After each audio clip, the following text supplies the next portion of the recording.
Hi friends, இன்றைக்கி என்னோடய ஸ்டைலில் கருப்பு உளுந்தை வச்சு வடை. இது வந்து ரொம்ப ஹெல்த்தியான ஒரு வடை. இது எப்படி செய்கிறதுன்னு பார்க்கலாம் வாங்க. இதுக்கு பார்த்தீங்கன்னா, நான் கருப்பு உளுந்தை எடுத்து இதை ஒரு 4 to 5 hours ஊற வச்சு எடுத்திருக்கேன். இங்கே பாருங்கள், இது நல்லா ஊறணும். சாதாரணமாக வெள்ளை உளுந்து ஊறதுக்கு விட இது கொஞ்சம் நேரம் எக்ஸ்ட்ரா தேவைப்படும். ஸோ இதை ஊற வச்சு ஒரு மிக்சர் ஜாரில் எடுத்துக்கலாம். வாஷ் பண்ணி எடுத்துகிட்டு வந்திருக்கேன். இதை மிக்சர் ஜாரில் சேர்த்துட்டு ரொம்ப நைஸாக அரைக்கக்கூடாது. நம்ம ஆர்டினரி உளுந்து வடைக்கு அரைக்கிற மாதிரி இல்லாமல் இதை கொஞ்சம் கொரப்பாக அரைச்சி எடுத்துக்கணும். தண்ணியை சுத்தமாக சேர்க்காமல் நல்லா கொரப்பாக அரைச்சி எடுத்துகிட்டு வந்துடலாம் வாங்க. ஸோ இப்போ இதுக்கு பார்த்திங்கன்னா, மிளகு சீரகத்தை நுணுக்கி சேர்த்துக்கணும். வேறு எதுவுமே இதில் நம்ம ஆட் பண்ணக்கூடாது. வாங்க, மிளகு சீரகத்தை நுணுக்கலாம். இப்போ பார்த்திங்கன்னா, நான் 1 ஸ்பூன் மிளகு எடுத்துக்கிறேன். இதுலேயே ஒரு அரை ஸ்பூன் சீரகம் சேர்த்துக்கலாம். சீரகம் உங்களுக்கு தேவையான மாதிரி சேர்த்துக்கோங்க. சேர்த்துட்டு இதை நல்லா இடித்து நல்லா நுணுக்கி பவுடர் ஆக்கிக்கலாம். இதை மிக்சர் ஜார்லையும் சேர்த்து அரைக்கலாம், பட் நல்லா பவுடர் ஆகாது. ஏன்னா குவான்டிட்டி ரொம்ப கம்மியாக இருக்கிறதுனால நம்ம இந்த மாதிரி இடிப்பம் உரலில் சேர்த்து நுணுக்கிக்கலாம். ஸோ இதை இப்போது நல்லா நுணுக்கிக்கலாம். இதில் தேவைப்பட்டால் ஒரு கட்டி பெருங்காயம் சேர்த்துக்கோங்க, பட் நான் இதில் சேர்க்கல. இப்போ பார்த்திங்கன்னா, நல்லா கொரப்பாக அரைச்சி எடுத்துட்டேன். இந்த பதத்தில் தான் நம்ம அரைச்சி எடுத்துக்கணும். இப்போ வாங்க, இதை ஒரு பாத்திரத்தில் மாற்றிக்கலாம். ஸோ இப்போ பார்த்திங்கன்னா, இதை ஒரு பாத்திரத்தில் மாற்றியாச்சு. இதில் வெங்காயமோ மல்லி இலை எதுவுமே நம்ம சேர்க்கக்கூடாது.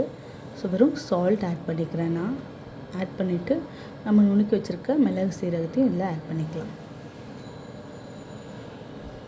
இது பார்த்திங்கன்னா, மோஸ்ட்லி சனிக்கிழமைகளில் பெருமாளுக்கும் ஆஞ்சநேயருக்கும் நைவேத்தியமாக படைப்பாங்க. இது ரொம்ப ஸ்பெஷலான ஒரு நைவேத்தியம். இது நீங்கள் புரட்டாசி மாதத்தில் கூட பெருமாளுக்கு நம்ம நைவேத்தியமாக படைக்கலாம். ஸோ இதை நல்லா கலந்து எடுத்துக்கலாம்.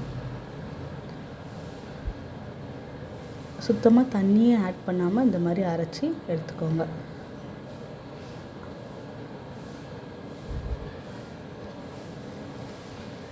இதில் ஆனியன் எதுவுமே சேர்க்கக்கூடாது. ஆக்சுவலாக மல்லி இலை, ஜஸ்ட்டு மிளகு சீரகத்தை நுணுக்கி சால்ட்டு சேர்த்து செஞ்சால் போதும். சால்ட்டு கூட கம்மியாக தான் சேர்க்கணும். ஸோ இப்போ இதை நல்லா கலந்து வச்சுட்டு வடை செய்ய ஆரம்பிச்சிடலாம். இதில் பார்த்திங்கன்னா, ரொம்ப நிறைய சத்துக்கள் இருக்குது, கால்சியம் இருக்குது, அயர்ன் இருக்குது. இது வாரத்தில் ஒரு நாள் நம்ம கண்டிப்பாக செய்யணும். வெள்ளை உளுந்து வடைக்கு பதிலாக இது ஒரு வாட்டி நீங்கள் செய்யுங்க. வாங்க, வடை போட்டு எடுத்துக்கலாம். அதுக்கு ஃபஸ்ட்டு ஒரு கடாயை ஹீட் பண்ணிக்கிறேன். கடாயை ஹீட் பண்ணிவிட்டு நீங்கள் ஆயில் ஆட் பண்ணிக்கோங்க. ஸோ எண்ணெய் நல்லா சூடாகட்டும்.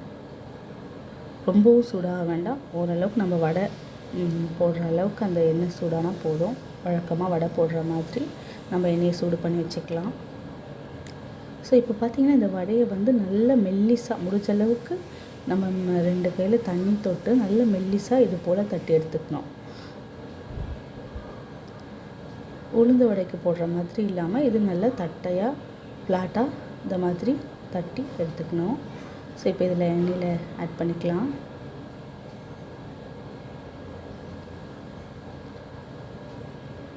இது நல்ல ஒரு ப்ரௌனிஷ் ஆகிற அளவுக்கு நல்லா குக் ஆகணும். ஏன்னா சாதாரணமான நம்ம வெள்ளை உளுந்து வடையை விட இது கொஞ்சம் டைம் எடுக்கும் உள்ளெல்லாம் நல்லா குக் ஆகிறதுக்கு. அதனால் கொஞ்சம் மீடியம் ஃப்ளேமில் வச்சு ஸ்லோவாக தான் இதை குக் பண்ணி எடுக்கணும்.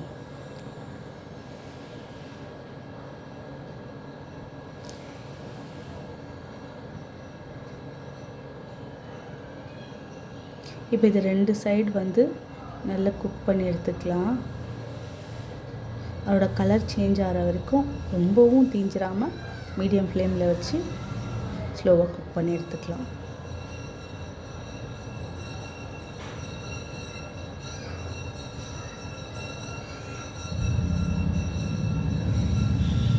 இப்போ பார்த்திங்கன்னா, நல்லா திருப்பி போட்டுக்கலாம். ஒரு பக்கம் ஓரளவுக்கு குக் ஆகிடுச்சு. ஸோ இந்த கலரில் 2 பக்கமும் நல்லா குக் ஆகணும். ஸோ இப்போ பார்த்திங்கன்னா, நல்லா குக் ஆகிடுச்சு. இந்த பபிள்ஸ்லாம் அடங்கிடுச்சு அப்படின்னா உள்ளெல்லாம் நல்லா குக் ஆகிடுச்சின்னு அர்த்தம். ஸோ இதை வந்து பார்த்து இந்த ஸ்டேஜில் நம்ம வடையை எடுத்து வச்சுக்கலாம்.